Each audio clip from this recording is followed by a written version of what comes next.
USA first interviewed McDaniel the day after Lauren Giddings was reported missing in June of 2011. Mercer law student who admitted killing Lauren Giddings 7 years ago.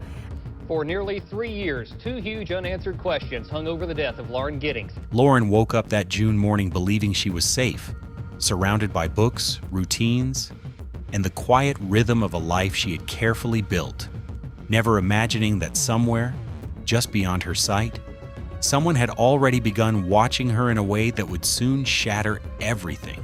She had plans, deadlines, and a future that felt just within reach. To anyone who knew her, this was just another ordinary day in a life defined by determination. But beneath that normalcy, something had already shifted, and Lauren couldn't quite explain why she felt it. Her full name was Lauren Giddings, and at just 27 years old, she stood on the edge of everything she had worked for. Born in Maryland to her parents, Karen and Bill Giddings, Lauren was the oldest of three sisters, Sarah and Caitlin. And from the beginning, she carried a quiet sense of responsibility that shaped the way she moved through the world. Family wasn't just important to Lauren, it was foundational. The Giddings household was close-knit, filled with laughter, shared traditions, and the kind of support that doesn't need to be spoken aloud. Her sisters looked up to her, not just because she was the eldest, but because she had a steadiness about her. She was the one who thought things through, who stayed calm when others didn't, who could be counted on. And yet, Lauren wasn't defined by seriousness alone. She had a dry, almost understated sense of humor that revealed itself in quiet moments. Friends described her as someone who didn't need to be the loudest in the room to be noticed. Her presence was felt in subtler ways. She could be witty, sometimes even sarcastic, but never cruel. There was a gentleness to her, a warmth that made people feel comfortable. She loved deeply too, especially when it came to her dog, Butterbean. Butterbean wasn't just a pet. According to her family, Butterbean was the star of the household, and Lauren adored him with a kind of devotion that anyone who's ever loved an animal would instantly recognize. Photos from her life often included him, curled up beside her, trailing behind her, part of her everyday world.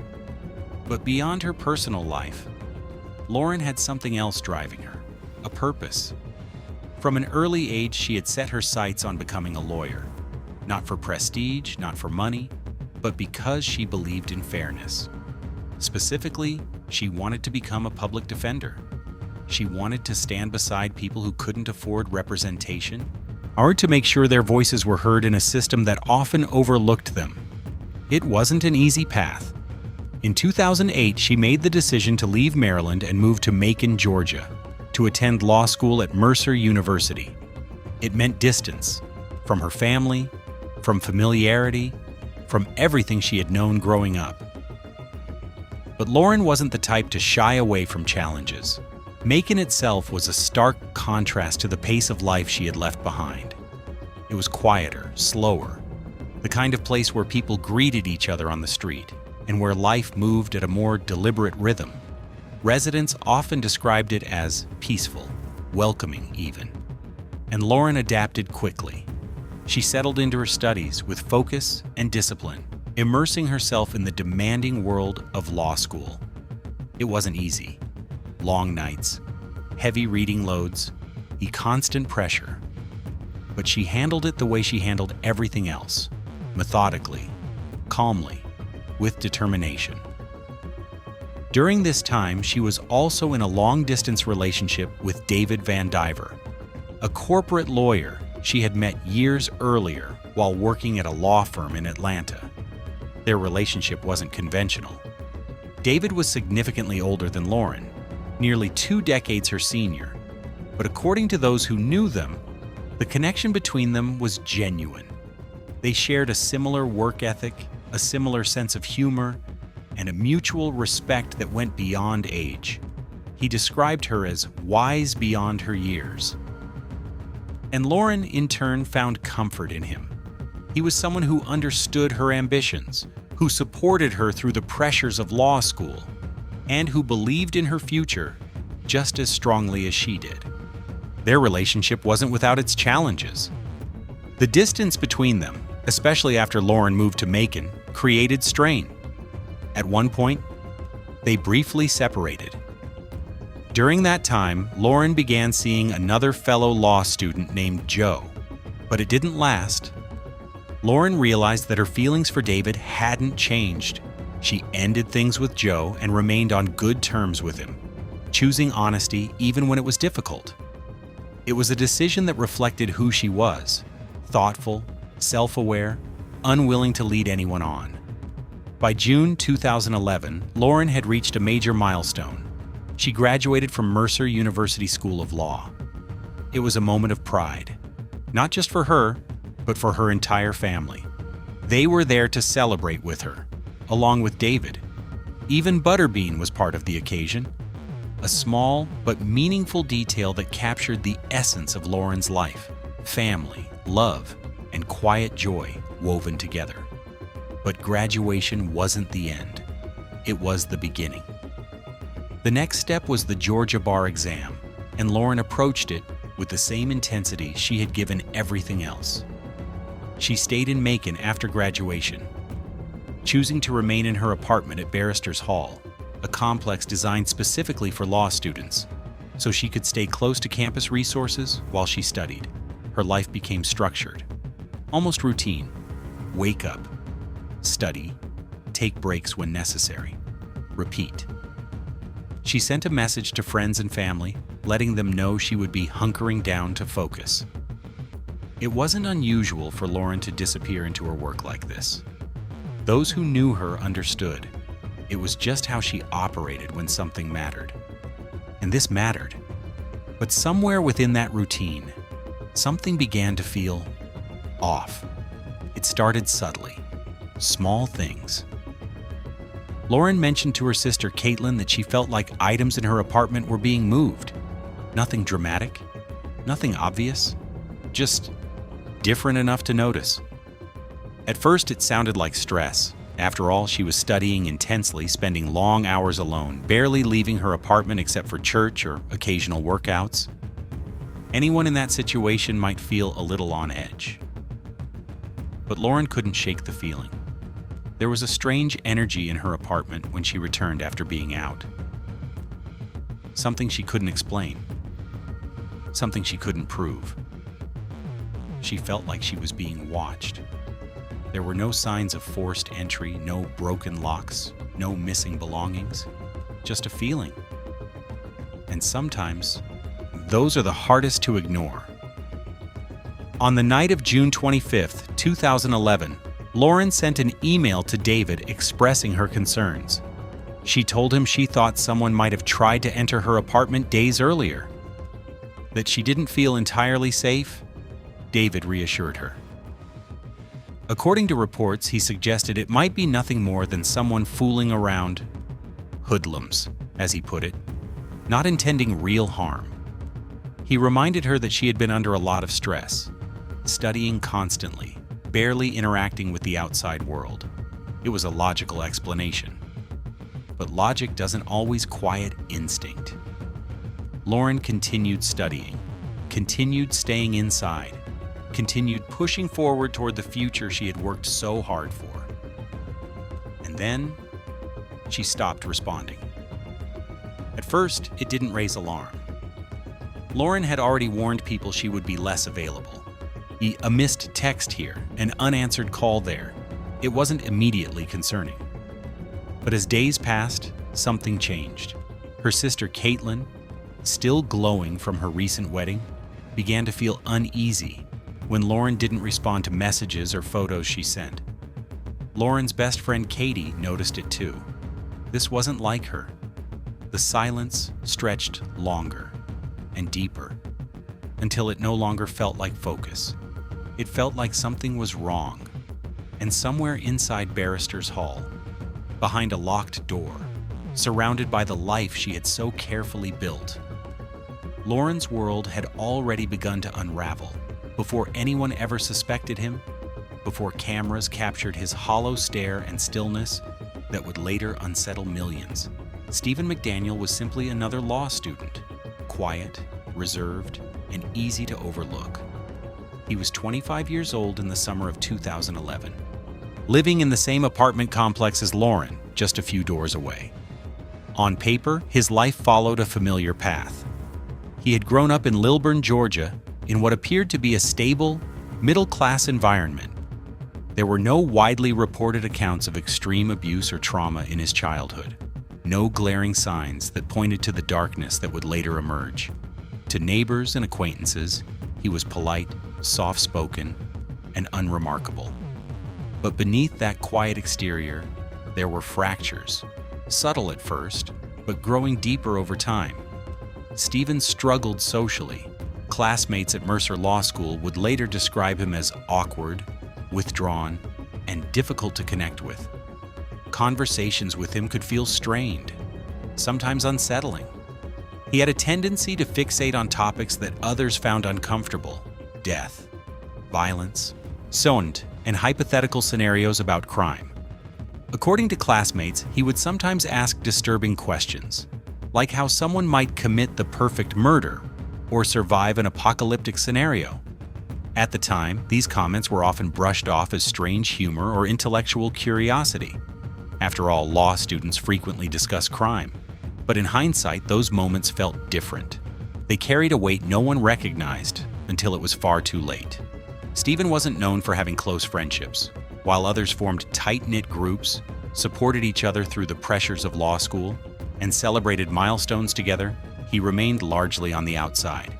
He attended classes, completed assignments, and existed within the same spaces, but rarely seemed part of them. There was also a growing sense of isolation. Romantically, Stephen had little experience. According to investigators and court records, he described himself as inexperienced in relationships. He had tried online dating platforms like eHarmony, but reportedly had little success. This lack of connection, combined with his social difficulties, appeared to deepen his sense of alienation. And then there was Lauren. From the moment they became neighbors in 2008, Stephen noticed her. It would be impossible not to. Lauren stood out. Her warmth, her energy, the way she connected with people so effortlessly. Where Stephen struggled to hold conversations, Lauren thrived in them. Where he remained on the margins, she was at the center of her own vibrant world. And at first, their interaction seemed ordinary. They were classmates, neighbors, occasionally crossing paths in hallways, exchanging polite greetings. Lauren, by all accounts, was kind to him. She treated him with the same friendliness she showed everyone else, never dismissive, never cruel. But for Stephen, those small interactions appeared to take on a much deeper meaning. According to later evidence presented in court, he developed a fixation on her. He asked her out on a date more than once. Each time she declined. Not harshly, not rudely, just honestly. She was in a relationship.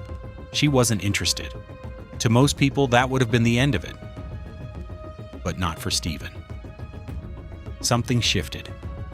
Investigators would later uncover that he began watching her, observing her routines, paying attention to when she came and went, when she exercised, when she studied, when she was alone. This wasn't speculation. It was documented. A memory card found among his belongings contained video footage that showed Lauren inside her apartment, filmed from outside. According to prosecutors, Stephen had constructed a crude surveillance device, attaching a camera to the end of a pole and raising it to peer through her window blinds. It was deliberate, planned, patient.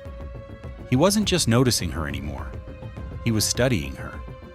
Around this time, Lauren began to feel uneasy in her apartment. She couldn't explain it clearly. There were no obvious signs of forced entry, no broken locks, no shattered windows. But she felt it. Something was off. Items seemed slightly out of place. The atmosphere felt wrong, like someone had been there, or was still there. She told people close to her about it. In an email to her boyfriend, "Wow, She expressed concern that someone might have tried to break in.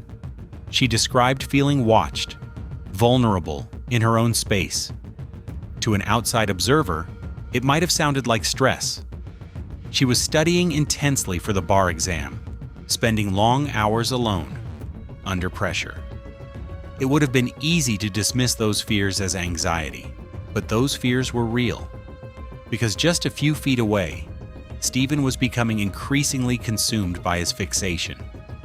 Investigators later discovered that he had access to a master key, allowing entry into multiple apartments within the complex. How he obtained it remains a critical detail, but its existence would become central to understanding how boundaries were crossed without visible signs. And there were other disturbing discoveries.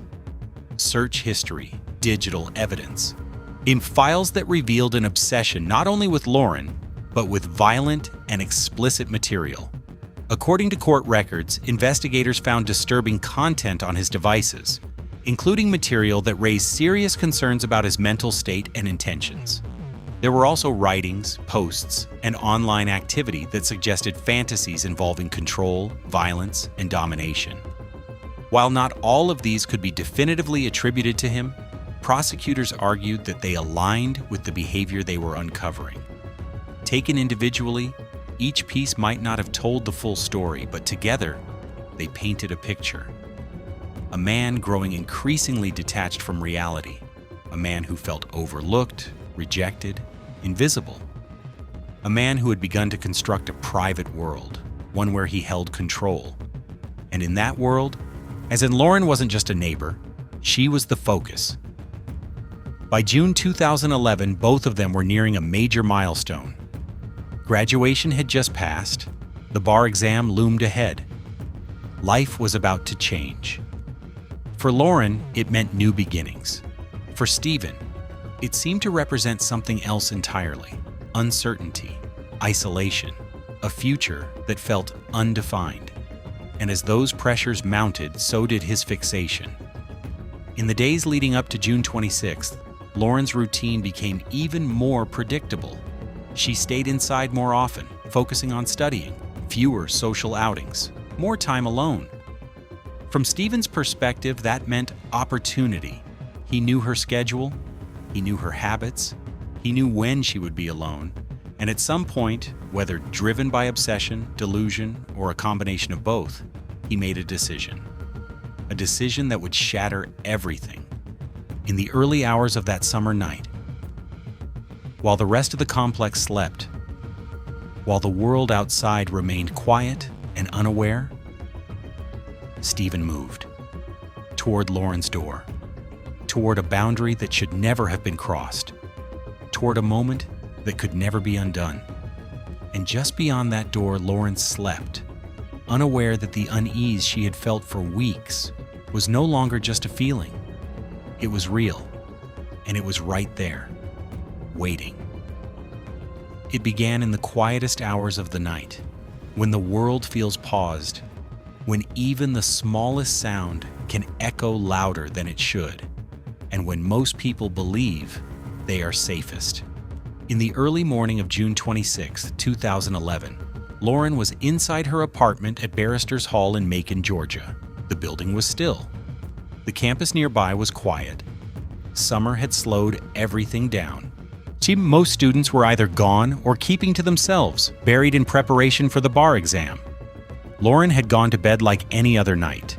There was no sign of danger, no broken locks, no shattered windows, no warning loud enough to cut through sleep. But someone already knew exactly how to get inside. According to court records and Stephen McDaniel's later statement, he used a master key to unlock her door. There was no forced entry, no immediate chaos, just the quiet turning of a lock, and a door opening where it never should have. He stepped inside. Wearing dark clothing, gloves, and a mask, he moved through the apartment slowly, deliberately. He knew the layout. He knew where her bedroom was. He had seen it before, through surveillance, through observation, through an obsession that had been building for years. Lauren was asleep. For a moment, everything was still. Then, something shifted. According to McDaniel's account, Lauren woke up. Maybe it was a sound, maybe it was instinct, maybe it was the same unease she had been feeling for weeks, finally reaching its breaking point. Whatever it was, she opened her eyes and saw that she was not alone. What followed was not immediate silence. There was a struggle. Lauren fought. That is one of the most important truths in this story. She did not simply become a victim in that moment. She resisted. She tried to survive. According to McDaniel's statement, the struggle lasted several minutes. She attempted to fight him off, to push him away, to stop what was happening. At some point during that struggle, she managed to remove his mask. And in that moment, she recognized him, her neighbor, someone she had seen before, someone she had spoken to, someone she had tried to treat with kindness. According to his own words, she called out his name. That moment, when recognition replaces confusion, can be one of the most terrifying experiences a person can have. It turns the unknown into something deeply personal. It removes all distance between danger and familiarity. And still, she fought. But the attack continued. McDaniel later admitted to strangling her. The struggle eventually stopped. And just like that, in an apartment that had once been her safe space, Lauren's life was taken. There were no witnesses, no one heard enough to intervene, no one knew what had just happened behind that closed door. Afterward, the silence returned. But what followed was not panic in the way one might expect. Instead, there was calculation. According to the statement he provided as part of his plea, McDaniel moved Lauren's body into the bathroom and placed her in the bathtub. He left her there for hours, possibly an entire day. Time passed. The world outside continued as normal. People walked past the building. Cars came and went. Messages were sent to Lauren's phone. Friends assumed she was studying. Family believed she was simply focused on her future. Inside that apartment, everything had already changed. Later, on June 27th, McDaniel returned with tools.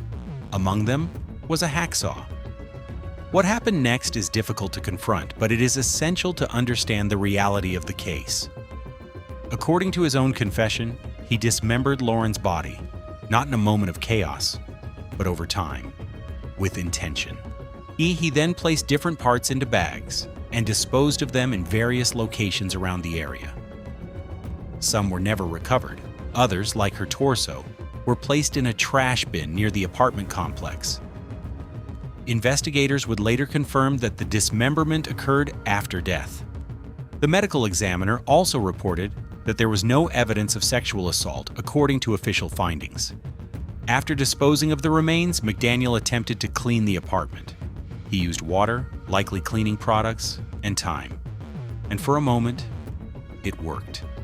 When people would later enter the apartment, there were no obvious signs of a violent crime, no visible blood, no overturned furniture that immediately signaled a struggle.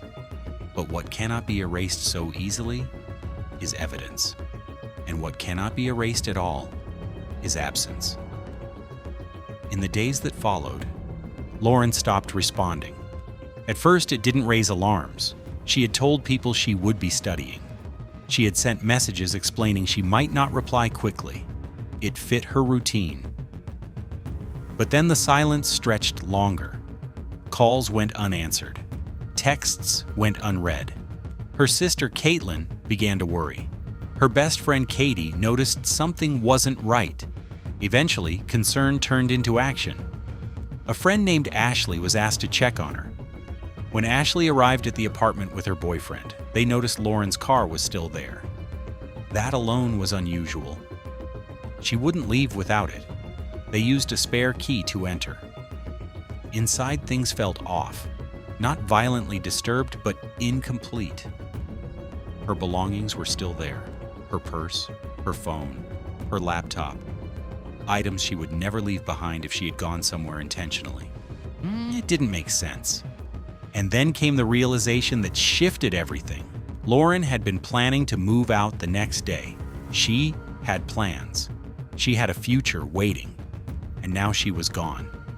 Police were called. Officers arrived and began processing the scene.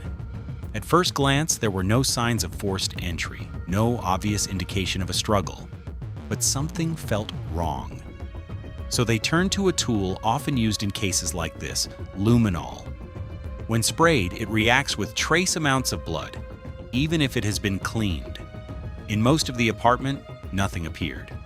But in the bathroom, the reaction was immediate. The bathtub lit up. There had been blood there, a significant amount. At that moment, investigators understood something critical. Lauren hadn't just disappeared. A violent act had taken place, and now they needed to find her. These search efforts expanded quickly. Officers moved outside, scanning the surrounding area, coordinating next steps. And then, something unexpected happened. A shift in the wind. It carried a smell. One officer would later describe it as unmistakable, the scent of decomposition. They followed it to a nearby trash bin. Inside, they made a discovery that would define the case: a human torso, wrapped in a bag. Testing would later confirm what many already feared. It was Lauren. The reality of what had happened began to take shape, but not the full picture. Because at that moment, one question still remained. Who could have done something like this and stayed so close to the search, unnoticed? By the time investigators confirmed that the remains found in the trash bin belonged to Lauren, here's the case transformed instantly from a missing person investigation into a homicide of the most disturbing kind. The atmosphere around Barristers Hall shifted overnight. What had once been a quiet student residence became a crime scene, surrounded by police tape, flashing lights, and an overwhelming sense of unease. Students who had once focused on exams now whispered in fear. Parents called their children. Doors that were once casually left unlocked were now bolted shut. But while fear spread through the community, investigators narrowed their focus. Because in cases like this, the truth often hides close to home. Detectives began with the simplest principle: look at who had access. There were no signs of forced entry into Lauren's apartment. That detail mattered. It suggested that whoever entered either had a key or found another way inside without breaking anything. Attention turned quickly to the people who lived closest to her: neighbors, classmates, friends, anyone who could have been near her in those final hours. Among them was Stephen McDaniel, the quiet law student who lived just steps away. At first, he didn't stand out in the way a suspect typically might. In fact, he inserted himself into the search. He was present when friends gathered to look for Lauren. He walked around the complex. He spoke to others about her disappearance. He even gave interviews to local media, appearing concerned, cooperative, and calm. Too calm. One interview in particular would later become infamous. Standing outside the apartment complex speaking to a reporter, Stephen described Lauren as nice and personable. He speculated about what might have happened, suggesting perhaps she had gone out for a run and been taken. Then, during that same interview, something shifted. The reporter mentioned that a body had been found nearby. At that moment, Stephen visibly froze. His posture changed. His face lost color. His body seemed to shut down. He asked to sit down, appearing overwhelmed. To viewers watching later, it was chilling. To investigators, it was a red flag, because only a limited number of people knew about the discovery at that point. And yet, his reaction suggested something deeper than shock. It suggested recognition. Still, suspicion alone is not evidence. Police needed more. They began interviewing everyone connected to Lauren: friends, family, classmates. They checked alibis. They reviewed timelines. They built a picture of her final days. One by one, people were ruled out. Her boyfriend, David Van Diver, had been out of state. His alibi was confirmed. Her ex-boyfriend Joe was cooperative and accounted for. Friends who had entered the apartment during the initial search were also cleared. That left fewer and fewer possibilities. And Stephen remained right there, close, watching, waiting. When officers requested permission to search his apartment, he hesitated. He initially refused. His reasoning, he claimed, was legal. He wanted to protect his rights. But in the context of a missing neighbor, the refusal stood out. Eventually, police obtained access. What they found raised even more questions. Inside Stephen's apartment, investigators discovered items that immediately caught their attention: tools, supplies, and materials that seemed unusual in context. There were weapons, survival gear, and various items that suggested a level of preparation not typical for a student studying for the bar exam. But more importantly, they began uncovering signs of intrusion, evidence that he had been entering other apartments without permission, including Lauren's. That discovery changed everything. Stephen was arrested, initially not for murder, but for burglary. It was a strategic move. Investigators now had him in custody, and once inside the interrogation room, the real test began. The interview that followed would later become one of the most unsettling interrogation recordings in modern true crime history. Stephen sat across from detectives, motionless, almost completely still. He answered questions with short responses. Yes, no, or I don't know. He avoided eye contact. He showed little visible emotion. Even when confronted with the seriousness of the situation, his demeanor barely shifted. Detectives tried different approaches. They appealed to his humanity. They spoke about Lauren's family, their need for answers. They suggested that maybe something had gone wrong, that perhaps it hadn't been planned. Still, he gave nothing. At times, the frustration in the room was palpable. Detectives knew they were close. They could feel it. But without a confession or physical evidence directly tying him to the crime, the case remained incomplete. That changed as forensic analysis continued. Back at the apartment complex, investigators expanded their search. In a maintenance area accessible to residents, they made a crucial discovery: a hacksaw. It had traces of blood. Testing later confirmed that the blood belonged to Lauren. Nearby, they found other items, materials that aligned with what had likely been used in the dismemberment. And there was more. Digital evidence from Stephen's devices revealed a disturbing pattern: search histories, files, videos, including footage showing Lauren inside her apartment, recorded without her knowledge. This wasn't a random act. It was premeditated. He had been watching her, studying her, planning. Piece by piece, the case came together. And on August 2nd, 2011, Stephen McDaniel was formally charged with the murder of Lauren Giddings. But even then, the case wasn't simple. There was no clear cause of death determined by the medical examiner. There was limited physical evidence directly placing him inside the apartment at the time of the crime. Much of the case was circumstantial but strong enough to move forward. Years passed as the legal process unfolded. Stephen initially pleaded not guilty. The prosecution prepared for trial. They built their case around the evidence: his access to the apartment, the surveillance footage, the tools, the behavior, the timeline. They also prepared to seek the death penalty. But then, just days before the trial was set to begin in April 2014, everything changed. Stephen made a decision. He pleaded guilty. In doing so, he avoided a trial, but he did not avoid accountability. As part of the plea, he provided a written statement detailing what he had done. For Lauren's family, it brought a form of closure, not peace, but answers. In court, her mother spoke about the pain of losing her daughter, the absence that could never be filled. the life that had been taken. Stephen was sentenced to life in prison, with the possibility of parole after several decades.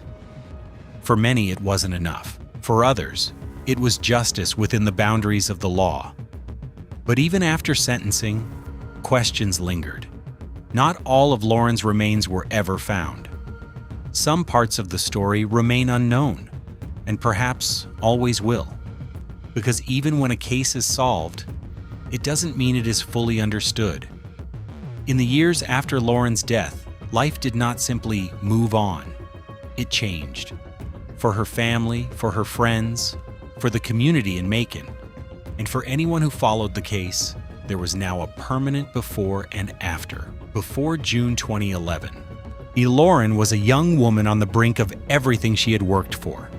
After, she became a name spoken with grief, love, and a quiet determination to ensure she would never be forgotten. Her family carried that weight every single day. Her mother, Karen Giddings, spoke publicly about the unimaginable loss of her daughter. In court and in interviews, she described Lauren not as a headline, but as a person, someone full of light, intelligence, and compassion. Her father, Bill, and her sisters, Sarah and Caitlin, held tightly to memories. The small things, the everyday things, the laughter, the conversations, the way Lauren would show up for people without hesitation.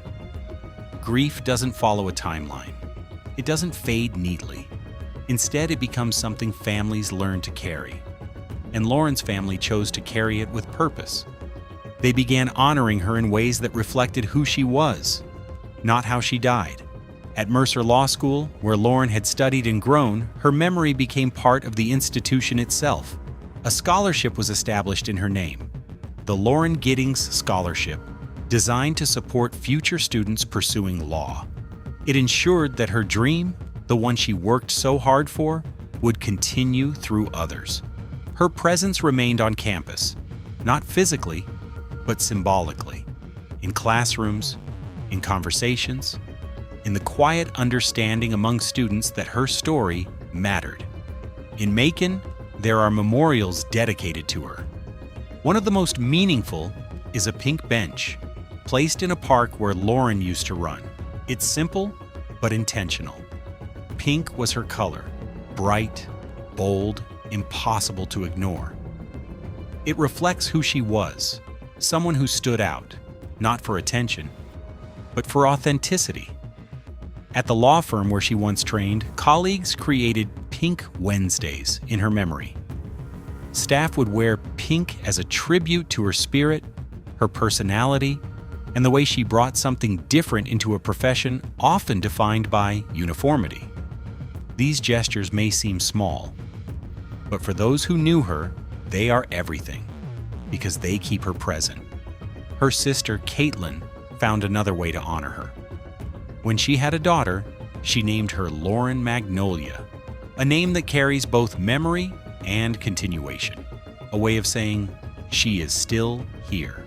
Not in the way anyone wanted, but in a way that ensures she is never erased. Every milestone Lauren should have experienced, birthdays, career achievements, family gatherings, her loved ones acknowledge them. They imagine her there, because in their lives, she still is. Meanwhile, the legal case that once dominated headlines has settled into history. Stephen McDaniel remains in prison, serving a life sentence. According to court records, he is eligible for parole in 2041, though legal experts have suggested that given the nature of the crime, he is unlikely to be released. Over the years, he has filed appeals. He has claimed at times that he was treated unfairly during the investigation, that his rights were violated, that the outcome of the case should be reconsidered. Those appeals have been denied. The conviction stands. For Lauren's family, these legal efforts are painful reminders, but they do not change the truth of what happened, and they do not change the loss. One of the most haunting aspects of the case remains unresolved. Not all of Lauren's remains were ever found. Despite extensive searches, despite efforts by law enforcement, parts of her are still missing. It is a detail that continues to weigh heavily. Because for families, closure is not just about justice, it's about completeness. And in this case, the completeness was never fully achieved. Investigators have also suggested that Stephen may not have revealed everything, that there may be details about the crime, about his actions, that he has never shared. If that is true, those answers may never come, and that uncertainty lingers. But even within that uncertainty, one truth remains clear. Lauren's story is not defined by what was done to her. It is defined by who she was: a daughter, a sister, a friend, a woman who believed in justice, not just as a concept, but as a career. She wanted to be a public defender, to help those who didn't have a voice, to stand in courtrooms and fight for fairness. That dream matters. It matters because it shows the kind of person she was. Someone who saw the world not just as it is, but as it could be. Her case also forces difficult questions about safety, about trust, about the reality that danger does not always come from strangers in distant places, but sometimes from people who are nearby, familiar, even seemingly ordinary. It challenges assumptions. It reminds us that instincts, like the unease Lauren felt in her apartment, should never be dismissed lightly. And it highlights the importance of community. Because it was her friends who noticed her absence. It was her family who refused to ignore the silence. It was their actions that led to the discovery, the investigation, and ultimately, the accountability. And without that urgency, that persistence, things could have been very different. This case is often described as shocking, disturbing, unsettling, and it is. But beyond those words, it is also deeply human. It is about a life that mattered, a future that was taken, and the people left behind who continue to carry love forward in the face of unimaginable loss. In documentaries, in articles, in conversations, Lauren's name continues to be spoken, not just as a case, but as a person. And that distinction matters more than anything. Because when stories like this are told, the focus can so easily shift to the crime, to the perpetrator, to the details that shock and disturb. But at the center of all of it is Lauren, her life, her voice, her presence, and the impact she had on the world around her. She was not just someone something happened to. She was someone who lived, who laughed, who loved, who had plans, dreams, and a future she was actively building. That is what should be remembered. That is what should stay. Her name was Lauren Giddings. She deserved more time. The world is less bright without her in it.